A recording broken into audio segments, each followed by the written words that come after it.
to EDUT 586. This is Educational Technology, and I'm a professor, Rebecca Cooksey. This is my contact information. I would like to speak to you the first week of class, so text me or email me your telephone number and let's just have a short chat about what you want to get out of this class and what you're doing in education. I'd just like to talk to you so I can hear your voice at least once during the course online, because we don't get to spend a lot of time interacting face-to-face or voice-to-voice during this class. It's nice to get to hear your voice. I am really good about checking my email and my text messages, not so great about answering my phone because I'm usually in meetings a lot of times. So if you really want to get a hold of me, the best way is through text or through email. And I say within 48 hours, I'm much better than that, unless I'm like at a conference or something. It will take a little bit longer if I'm out doing something. So the course description on this one is we're going to be using the technology standards for best classroom practices and making sure that our kids really can apply what we're teaching using technology. This is going to give you the certification requirements of a level 2 technology skills. So you're learning more and more as you go through this master's program. And I think you're probably getting more adept at learning all the skills that you need. You're going to be using electronic media. You're going to be adapting and planning lessons, making sure that you're creating learning environments that are engaging for your kids, optimizing lessons with technology, and collaborating not only with your kids but with each other in the classroom. So just like every other class through Concordia, we start on a Monday and we end on Sunday. The last week of class is October 12th, which is a Friday. Everything has to be turned in by that Friday because I have to get grades in by Sunday. So make sure you get that in. Make sure that you have that on your calendar and you know what's going on. We don't have a textbook for this course, but we have lots of articles that we have to read and videos. And anything that you turned in has to be in APA format, unless it's like a website or something you're doing Twitter. Of course, you're not going to do that in APA, but anything that's written that you turn in has to be in APA format. So the discussion boards, and I know that you've already been taking classes already, but that first post has to be done by Thursday. It should be substantial. You should be quoting something from the reading or from the video. So make sure that you have a reference at the bottom of your discussion. You should be posting at least 3 times in the discussion board.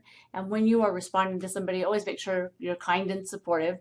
You can ask questions, ask them to elaborate more, but just avoid flaming or calling somebody out on something on the discussion board. I'm sure you don't do that, but just in case. So we've got several assignments in this, and let's just review them real quickly. The first week, pretty easy. What's new about me, and that's something you're going to post in the class. The week 2, create and publish a class website. You can use any media or any software you want.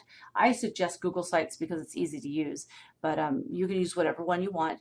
You will be coming back to this during the class, so you can add to it, but make sure that it's something that you can use. It's not something that's too complicated because you will be coming back to this. You will be doing a design project, which means you'll be designing something for children to be doing that will incorporate the ISTE standards and will have a rubric with it. So you're thinking of something that kids are going to be using their skills and then not just following a recipe, but they're going to actually be applying what they learned. So make sure you look at that and look at the ISTE standards, because that's something that we want them to really develop, not just answering worksheets. That's not what we're looking for. You will be using on the educational blogs, you'll be using Twitter. I had a student in one class say, I don't believe in Twitter. I'm like, well, I don't like some of the things on Twitter either, but there's a lot of really great resources for educators on Twitter. So you're going to make a Twitter account and you're going to follow some great educators. You'll find tons and tons of resources on Twitter, and that's actually you'll be impressed by how much you can find there. The collaborate one is something you'll be doing with other people in the classroom and finding information and putting it together. The technology grant is the one I do want to kind of give you a heads up on, because this can be a little bit involved. So you don't want to wait till week 6 to look at this project. You're going to want to look at it ahead of time, because a grant can be kind of involved. You're going to be writing a grant, either a real one or a fake one, for your classroom, in which you are going to be asking for money for a program that you want to develop for your kids. But grant writing can be very involved, so don't wait till week 6 to do this one, because that can be tough. They've got a couple of links in this assignment that you can use, or you can find something else online. But just a heads up on that one, that you're going to want to get ahead of that one. And then on the flipped classroom, you're going to be making videos of yourself.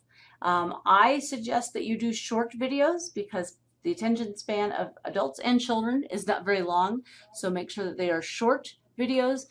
They say you can do like one big long 9-minute one. No one wants to listen to a 9-minute video, trust me. So just make sure that they're short. It's much easier. And then you're going to put them into your website that you designed before, so that's where you're going to come back to that website. So the grading is 40% of the discussion boards and 60% of the projects. Projects are not taken late, so make sure that, or discussion boards, make sure that they're in on time. If you have some pressing horrible thing, like you have a car accident or something, God forbid, something horrible, please let me know. And I can, in certain circumstances, give you some leeway, but they do have to be downgraded according to the university. So I just expect you to be prepared and responsible, proactive. When you're working with a group, make sure that you're carrying your weight, because we, like to have a group that everybody's doing what they need to be doing, and we'll be respectful to each other. Looking forward to working with you this quarter, and if you have any questions or concerns, please give me a call.